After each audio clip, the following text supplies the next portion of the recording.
Hello and welcome back to Assorted Beefs, where I talk about anything I want to that doesn't fit into niche tea for any particular reason. This is niche, but it's not a community thing. It's just two people beefing, and so that's why I'm putting it here. We're talking about the water sommelier versus the not beer founder. Here's a George Tex. He is hiding under my husband's computer. He's a good boy. He likes to look out at squirrels and threaten them and such.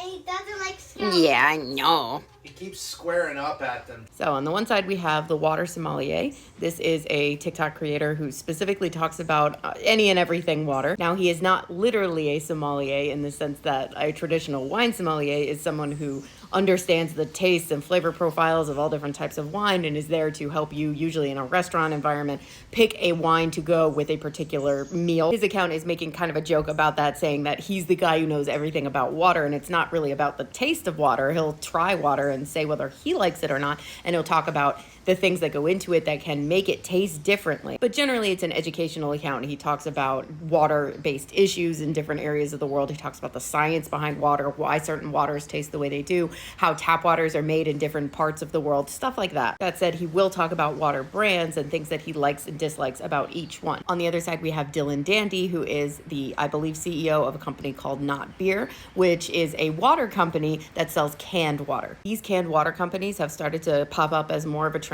in recent years I've seen. And there are two primary selling points for these brands. The first being to cut down on plastic waste, which is hugely contributed to by plastic water bottles. And the second, which is significantly less important, but I think still very valuable, is that they are packaged in a way to covertly be able to blend in when you're in an environment where people are drinking alcohol. The cans are pretty intentionally designed to look like beer or some other type of canned alcoholic beverage. So much so that I was at a concert and I had one, and when I was leaving, I was taking it with me, and I had to expressly show them that I was not taking alcohol out of the venue. So it does work. Now, the first really big brand to get into this is one called Liquid Death, and their primary goal and marketing efforts have all been behind the idea of we want to cut down plastic waste. So they were one of the big ones to really kick this brand off, and the one with which new brands are being compared to. And Dylan's company, Not Beer, we would call a challenger brand to Liquid Death. So as he does cover everything pretty much related to water, Martin went ahead and did a video comparing Liquid Death overall to Not Beer. This video is a top to bottom comparison of everything about both of them. The name, the can design, how much you get per can, how much it costs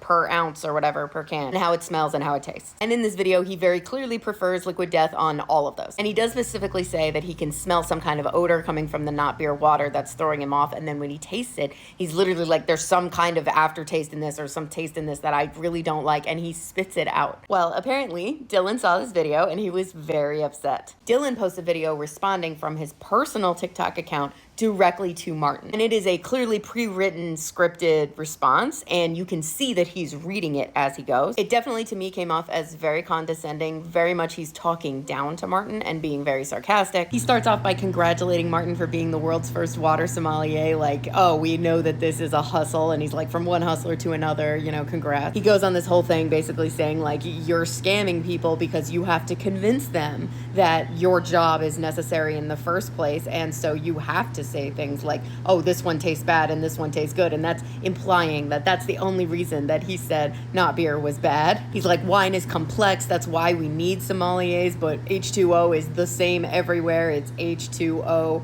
period. He said when he was starting Not Beer, he went to a very big water producer and was should I be looking into a spring water versus a tap or a distilled water? And the guy was no, don't worry about it. It's a chemical. It's the same no matter where you go, and that's the reality of it. And then he closes out by being people can tell for themselves whether or not something tastes good or not. Martin then turns around and responds to this line by line. He starts off by saying yeah, I'm obviously not a literal sommelier. That's a bit. I talk about water in all of its different forms, and I try and bring more awareness to why water is so important, and also people who are underserved in it. It's a thing that we kind of take for granted and we don't really think about the intricacies of, but it's important, and there are a lot of issues relating to water that I talk about. So I'm just here to inform and bring awareness to things. It's interesting to me, and I thought I would share it with others. He says in response to this conversation Dylan had with another major water manufacturer, he's yeah, that is the point. The fact that you guys think it doesn't matter whether it comes from a spring source or a tap source or something like that, and you think that the purification systems are the only things that matter, that's part of the problem, because it's not true. And he says, well, yeah, H2O, the compound, is the same. Outside of America, people are not drinking just pure distilled H2O. That, for example, in Europe, it's very rare. They're much more likely to be drinking mineral water or spring waters, which have other things in them, and that can cause a taste. And the fact that Dylan spoke to a major executive head of another water production company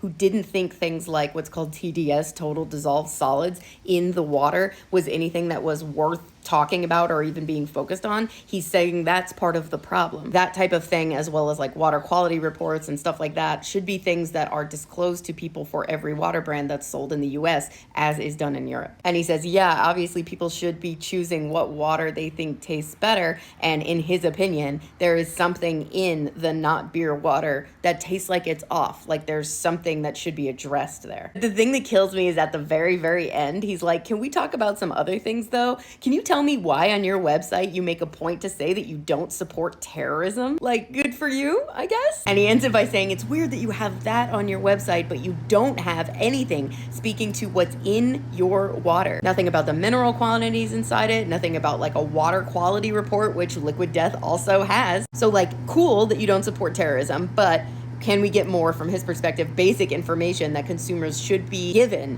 when they go to buy your product, which is part of his whole thing, is that American companies don't do that enough. It was pretty funny as a video response, I'm not gonna lie. Since then, Dylan has gone private, and Not Beer is getting some flack and comments from people who have seen Martin's video on their official page now. And according to Martin, in a follow-up video that he made, the Not Beer brand is apparently deleting comments of people then saying like, I want to know this information about your product that you have not given us, like the mineral composition, total dissolved solids, like all that stuff. And so he doubles down and is like, why are you continuing to suppress this? This is important for consumers to have. All in all, this is a pretty solid Uno reverse, but I will say this. Not Beer has an opportunity here. If they take this feedback and actually make updates accordingly, like reevaluate their formulation, see if there was something that was weird in it, start being transparent on their website and on their packaging, etc., about all of this different information, provide a water quality report, do all those things, then I think they can come back from the absolute bodying that I think that they got in this particular exchange. Because even if people don't care about these specific issues relating to the product,